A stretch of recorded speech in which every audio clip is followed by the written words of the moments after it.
นาะมื้อนี้สิลงมาตึกเบ็ดตึกป่าเนาะตึกป่าหน้าดินที่เข็มแม่น้ำเงินเบิ่งว่ามันเป็นจังไดเนาะพอสิได้ป่าอยู่บ่เนาะเอาลงมาเบิ่งมันโดนแล้วบ่ได้มาเนาะเป็นปีแล้วเอาลงมาเบิ่งว่ามันสิมีป่าบ่เนาะเป็นจังไดก็ติดตามไปเบิ่งแล้วก็ไปชมกันว่าสิมีผลงานบ่เนาะ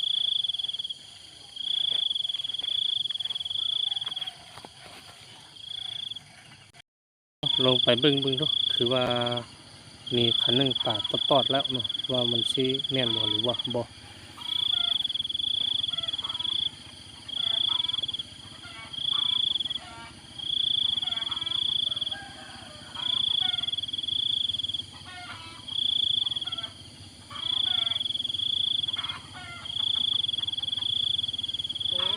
ได้ตัวใหญ่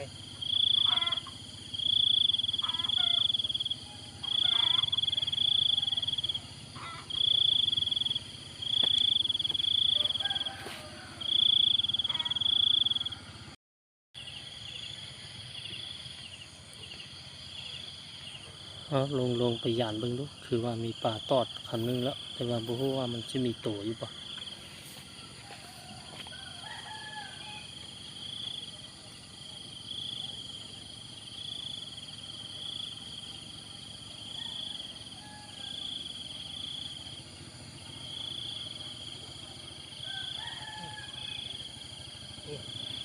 ได้ตัวนึงเนาะ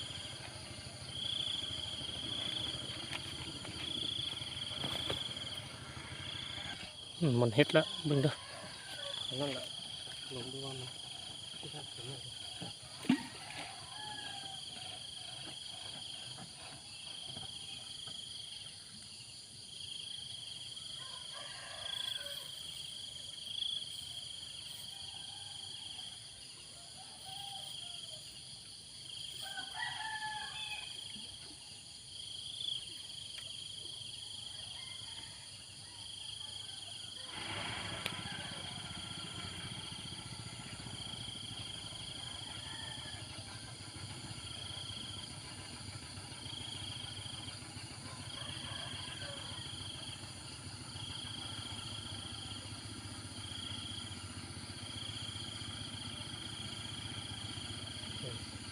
ได้ตัวนึงหมันอยู่ตัวบ่ใหญ่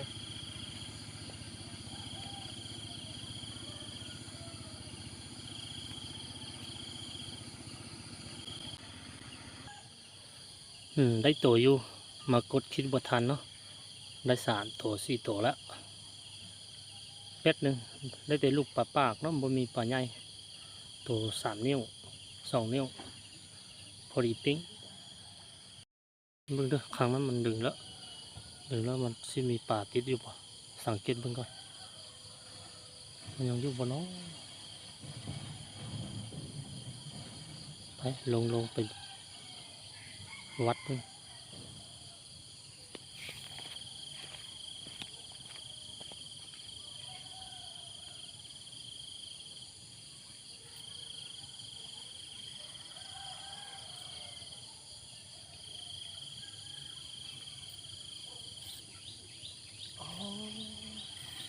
มาติดนี่แล้ว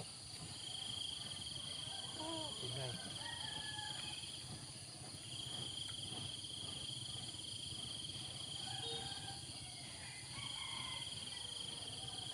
ติดตัวใหญ่แต่ว่ามาคล้องใกล้ๆแขนต่างนี่รูดไปบ่ได้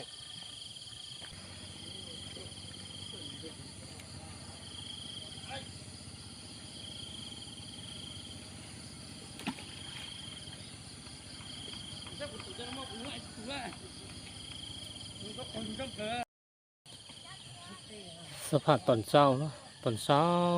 พอดีสดแจ้งใหม่ธรรมชาติบ้านเฮาบ่มีปลาน้ำใสๆแล้วน้ำลงแห้งๆน้ำใสๆทางนี้ก็คือท่าเรือเนาะท่าเรือทางท่าเหนือและท่าไปทางบ้านท่าดินแดงอันนี้เด็กน้อยเขาจะมาขุดที่ไหน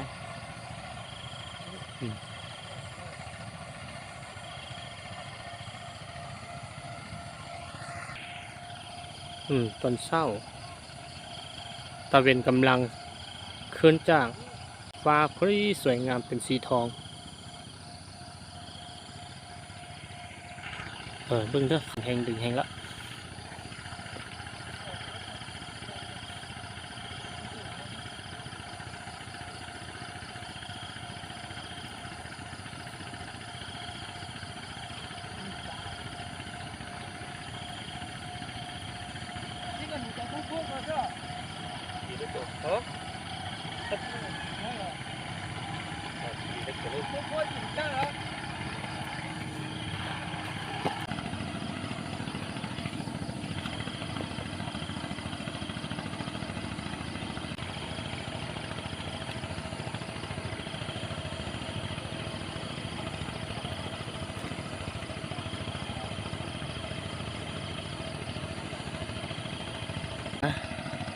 รอท่าเบิ่งนำกันแป๊บนึงว่ามันก็สิมีมาตอดอยู่เนาะ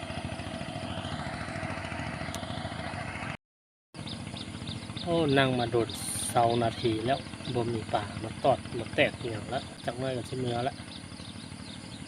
มาทดลองซื่อๆโดนๆแล้วบ่ได้ลงมาว่าป่ากินดีบ่ถ้าป่ากินดีมื้ออื่นมื้อฮือนี่ว่างก็สิไปไกล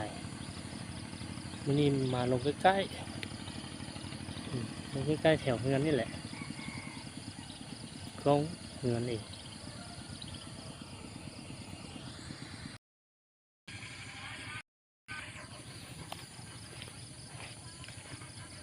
ค่อยมาเบิ่งกันมาติดตามนำกันว่าป่าสิกินบ่เนาะพอดีได้4-5 ตัวเมื่อปิ้งตอนเช้าเนาะขอบใจเด้อบ่ถึกป่าเนาะถึกแต่ป่าน้อยได้4-5 ตัวเท่านี้เขาได้ปิ้งตอนเช้าเนาะขอบใจหลายๆเด้อที่ติดตามรับชมให้ฟังมาแต่ต้นจนจดนี้ขอบใจหลายเนาะ